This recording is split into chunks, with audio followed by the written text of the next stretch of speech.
No, pero ahora en serio, ¿qué es una integral?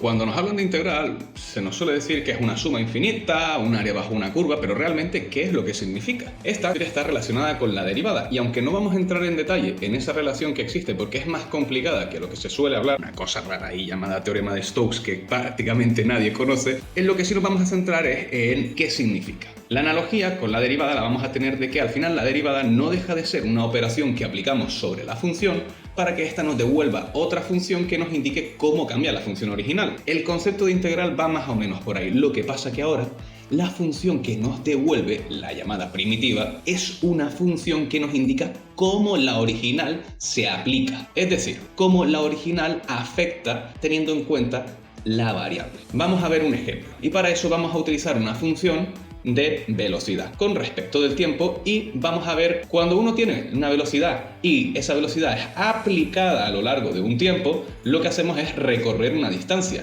Lo que ocurre es que cuando esa velocidad no es constante, sino que está dada por una función, lo que vamos a tener es una situación un poco más complicada, ya que no podemos simplemente multiplicar por un número ese intervalo de tiempo, ya que la velocidad va a ir cambiando. Entonces lo que tenemos que hacer es considerar un intervalo de tiempo y multiplicar el valor promedio de la velocidad durante ese periodo de tiempo por el valor del periodo. Es decir, sacaremos un promedio de distancia recorrida en ese intervalo de tiempo. Luego haremos lo mismo en el siguiente intervalo, y en el siguiente, y en el siguiente. Bien, al hacer esto vemos que primero vamos a tener un rectángulo donde el lado de abajo es el intervalo y la altura sería la velocidad. Al hacerlo sobre los diferentes intervalos bajo la curva, lo que tendremos es una aproximación del área bajo esta curva, y ese área lo que va a representar, al menos en este caso, es la distancia recorrida. El concepto de integral no es ir sumando pedacitos a pedacitos y que se quede ahí de manera tosca, sino coger ese intervalo del tiempo